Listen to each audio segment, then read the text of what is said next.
AICTE జాతీయ స్థాయిలో నిర్వహించిన smart India hackathon 2025 grand finale కార్యక్రమం ఫిజ్ కాలేజీలో ఘనంగా ముగిసింది.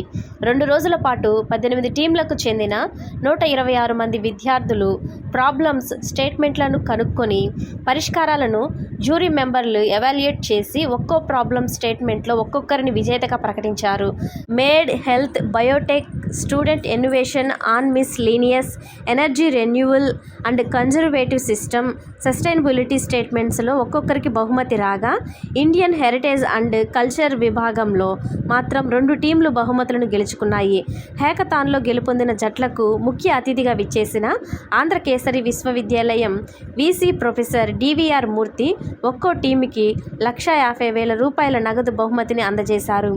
ఈ సందర్భంగా గెలుపొందిన జట్టులోని విద్యార్థులకు విద్యా సంస్థల అధినేత doctor Nidamanuri Surya Kalyan Chakravarthi, executive vice chairman doctor Nidamanuri Gayatri Devi ప్రత్యేక అభినందనలు తెలియజేశారు. విద్యార్థులకు ఇలాంటి హ్యాకథాన్లు ఎంతగానో ఉపయోగపడతాయని వాళ్ళు అభిప్రాయపడ్డారు. ఈ సందర్భంగా ప్రొఫెసర్ డివిఆర్ మూర్తి మీడియాతో మాట్లాడుతూ, ఇలాంటి హ్యాకథాన్లు విద్యార్థులు బుర్రలకు పదును పెట్టేందుకు ఎంతగానో ఉపయోగపడతాయని చెప్పారు. కొత్త కొత్త ఆవిష్కరణలకు ఇవి దోహదపడతాయని చెప్పారు. కార్యక్రమంలో ఏఐసిటిఈ తరపున nodal incharge doctor Shruti Bhargava Choubey, కళాశాల principal doctor YV Hanumantha Rao, DPSR director doctor Subba Rao, convener doctor Bujjibabu, co convener doctor KVJ Bhargav తదితరులు పాల్గొన్నారు.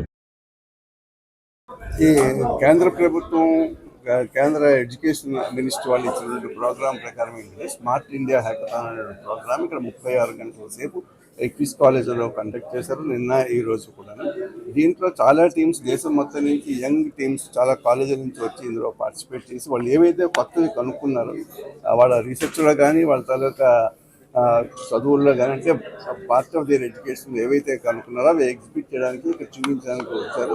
4 టీంలు ఇక్కడ ప్రైజెస్ గెలుచుకుని ఒక్కొక్క టీంకి ₹1,00,000 చొప్పున ప్రైజెస్ ఇచ్చేది. అయితే ఎందుకు ఇటువంటి టైప్ ఆఫ్ ఇన్నోవేటివ్నెస్ అంటారు అంటే కొత్తదనాన్ని ఎందుకు ఎంకరేజ్ చేస్తున్నారు అంటే భారతదేశంలో మనం ఇప్పుడు ఏం చేస్తున్నామంటే ఈ కొత్తదనాన్ని కనుక్కుని చూపించినట్లయితే మన కంట్రీకి ఇది అభివృద్ధిలో దోహదకరంగా ఉంటుందనే ఉద్దేశంతో మనం ఇది ఎంకరేజ్ చేస్తున్నారు. ఒకటి. రెండోది ఏంటంటే వికసిత్ భారత్ అంటే 2047 వరకు మనం ఇటువంటి ప్రోగ్రాంలు చేయాలనే దాని కింద ఏంటంటే గవర్నమెంట్ ఆఫ్ ఇండియా వాళ్ళు ఏం చేస్తుందంటే ఇటువంటి ప్రోగ్రామ్స్ని ఎంకరేజ్ చేస్తున్నారు. ఒకటి. దీనివల్ల నేర్చుకున్న విషయం ఏంటంటే ఇక్కడ వచ్చిన టీంలు ఏమవుతారంటే ఒక్కొక్కరు ఏవైతే కొత్తతనాన్ని వాళ్ళు కనుక్కుని చూపించారో దాని ద్వారా ఏమవుతుందంటే మిగతా వాళ్ళు కొత్త విషయాలు నేర్చుకోవడానికి అవకాశం ఉంటుంది. ఒకటి. దీంతో పాటు కూడా ఏమవుతుందంటే ఈ పిల్లలకి కొత్త రకమైన విషయాలు అంటే రాబోయే రోజుల్లో ఏమవుతుందంటే ఈ ఆర్టిఫిషియల్ ఇంటెలిజెన్స్ ఒకటి, తర్వాత దేశంలో ఎనర్జీ ప్రాబ్లమ్స్కి లేదా అంటే కల్చర్ అంటే ఒక రకంగా చెప్పాలంటే సంస్కృతి వీటిలో భాగం కింద కూడా కొంత మనం నేర్చుకోవాల్సిన బాధ్యత మన మీద ఉంది కనుక ఇటువంటి స్టూడెంట్స్ వాళ్ళకి ఉన్నటువంటి తెలివితేటలు కొత్త ఇన్నోవేటివ్నెస్ అంటారు అంటే కొత్త తరాన్ని వాళ్ళు ఇక్కడ చూపించి ప్రదర్శించేది.